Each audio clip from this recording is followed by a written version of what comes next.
Hello viewers, കഴിഞ്ഞ എപ്പിസോഡിൽ നമ്മൾ കണ്ടത് പിറ്റ്ലോക്കറ എന്ന് പറഞ്ഞിട്ടുള്ളൊരു വിക്ടോറിയൻ നഗരത്തിൻ്റെ കാഴ്ചകളാണ്. ആ വിക്ടോറിയൻ നഗരത്തിൽ നിന്നും ഞങ്ങളുടെ വണ്ടി വീണ്ടും മുന്നോട്ട് പോകുകയാണ്.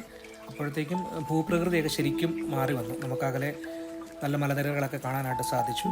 ഇനി നമ്മൾ പോകേണ്ടത് ഫോർട്ട് അഗസ്റ്റസ് എന്ന് പറഞ്ഞിട്ടുള്ളൊരു ചെറിയ പട്ടണത്തിലേക്കാണ്. അവിടെ ലോക്നസ് എന്ന് പറഞ്ഞിട്ടുള്ള ഒരു വലിയ തടാകത്തിൽ നമുക്ക് ബോട്ടിംഗ് ഉണ്ട്. ഏകദേശം 1 മണിക്കൂറോളം ബോട്ടിംഗ് ആണ്. പക്ഷെ പോകുന്ന വഴിക്ക് പ്ലാനിലില്ലാത്ത 2 സ്ഥലങ്ങളിൽ കൂടി ഡ്രൈവർ നമുക്കായിട്ട് നിർത്തി തന്നു. ഒന്ന് ഒരു അണക്കെട്ടായിരുന്നു, അതിൻ്റെ അവിടെ ഒരു ഫോട്ടോ സ്പോട്ടായിട്ട് അവർ നിർത്തി തന്നു.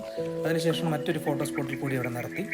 അവിടെ ചെന്നപ്പോൾ എനിക്കൊരു ജോലി കിട്ടി. കൂടെ ഉണ്ടായിരുന്നൊരു വിനോദസഞ്ചാരിയുടെ പേഴ്സണൽ ക്യാമറാമാൻ ആകുക എന്ന ഒരു ജോലിയായിരുന്നു എനിക്കുണ്ടായിരുന്നത്. അവിടെ നിന്നും വീണ്ടും ഞങ്ങൾ മുന്നോട്ട് യാത്ര തിരിച്ചു. ഫോട്ടോയൊക്കെ എടുത്തു. പോകുന്ന വഴിക്ക് നമ്മളൊരു പാലം കണ്ടു.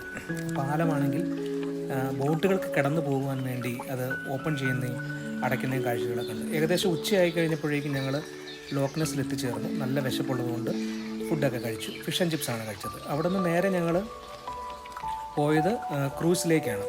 ഓൾറെഡി ടിക്കറ്റ് ബസ്സിൽ നിന്ന് തന്നെ എടുത്തിട്ടുള്ളത് കൊണ്ട് നേരെ പോയി ക്യൂവിൽ നിൽക്കാനായിട്ട് ഞങ്ങൾക്ക് സാധിച്ചു. 1 മണിക്കൂറാണ് ഇവർ പറയുന്നത്. അതായത് 12:50 ബോട്ട് ഇവിടെ നിന്ന് എടുത്താൽ ലോക്നസിൽ കൂടി 1 മണിക്കൂറോളം യാത്ര കഴിഞ്ഞ് തിരിച്ചെത്തുമ്പോഴേക്കും 1:50.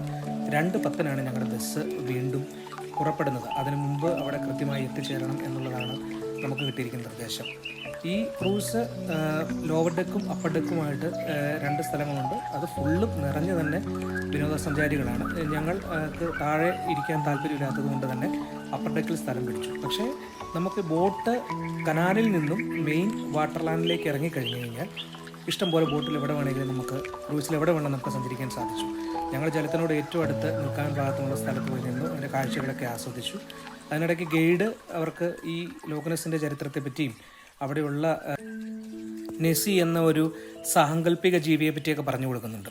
1 മണിക്കൂർ യാത്രയ്ക്ക് ശേഷം ഞങ്ങൾ തിരിച്ചു വീണ്ടും ഫോർട്ട് അഗസ്റ്റസിൽ തന്നെ തിരിച്ചെത്തിച്ചേർന്നു.